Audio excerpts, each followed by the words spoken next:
What's going on, everybody? I'm Jory Goodman, the time teller. Now guys, they are still doing construction right outside that window, so we may be hearing kind of loud noises coming from there. It's just something we're gonna have to bear with for maybe another week or so. I apologize, but okay, so in yesterday's episode, I kind of said something that you guys are now asking me to elaborate on, and it's the feeling of wearing an undercover watch. So what do I mean by an undercover watch? Well, it's the feeling of wearing a watch that's kind of special, maybe a bit rare, maybe even a bit valuable, but at the same time, having non-watch enthusiasts not even look twice at it. A good example of this would be my little Rolex Bubbleback 2940. It doesn't really scream Rolex, but if you know, you know. It's kind of the whole if you know phenomenon. Now, there are a bunch of undercover watches that exist. Most of them are vintage pieces, right? They're typically quite simple, very elegant, but they'd fly right under the radar to a non-watch enthusiast. Now, guys, I want to hear from you, okay? What do you think is the ultimate undercover watch and why? Please leave me a comment, and while you're thinking about that,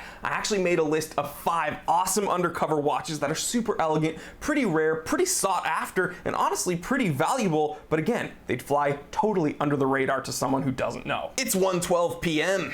Let's get down to business. First up is the Rolex Precision 34110. So unlike my Bubbleback, this Rolex Precision is actually not in an oyster case, so it's much more discreet, much sleeker, much flatter. Now guys, I've said it 1,000 times on this channel, Rolex easily has the largest brand equity out of any watch manufacturer on the face of the earth. Even laymen, when they think Rolex, they think watch. When they think watch, they think Rolex. You know the name Rolex means watch. Okay, well, this watch does not scream Rolex. This watch would totally fly under the radar. And yeah, if you were to see this on someone's wrist nowadays out and about, you can be pretty sure they're a watch enthusiast, unless maybe they inherited it from someone in their family. It's just kind of an oddly specific Rolex to just randomly have. So yeah, totally an undercover Rolex right here. Alrighty, I apologize, I'm back. I actually had to stop filming because they were drilling like right there and it was so loud I couldn't even hear myself speak, but we are back. Okay, the next undercover watch on the list is the Omega Seamaster Jumbo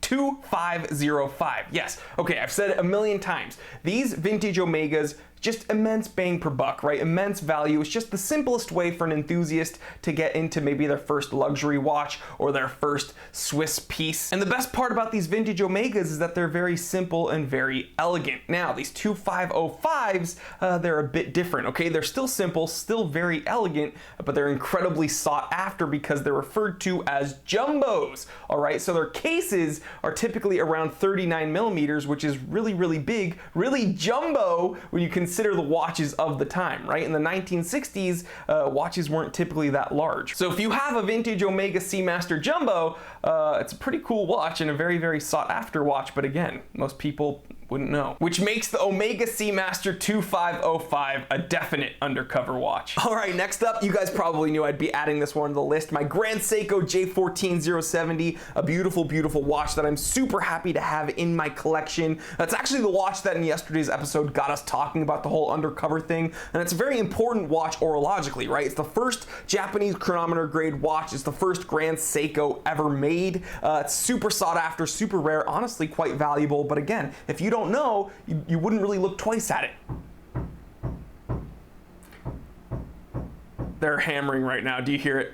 The show must go on. Okay, next up on the list, the JLC E284, a gorgeous, gorgeous watch. If I could find one of these babies in good condition at a decent price, I'd love to add it to the collection. It's a 35 millimeter hand wind from the 1970s, I believe. It's just incredibly elegant, incredibly simple, but again, aside from it being gold, I don't think many people would look twice at it. Oh well. Don't feel bad, just another badass undercover watch. And last but not least, probably the king of undercover watches, the Patek Philippe Calatrava. Do I really need to say anything else about the Calatrava? I mean, the Calatrava's been around forever, but this one, the 5196G1, is actually current, and you can buy this right now from Patek for the low, low price of $22,000 US.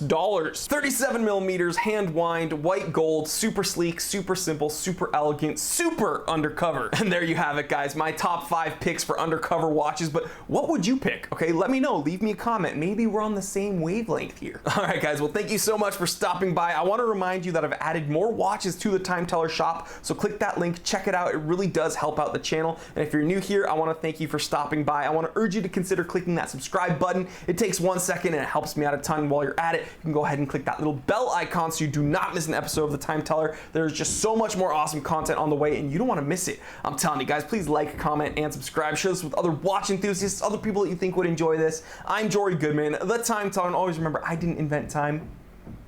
I just tell it. Stop hammering!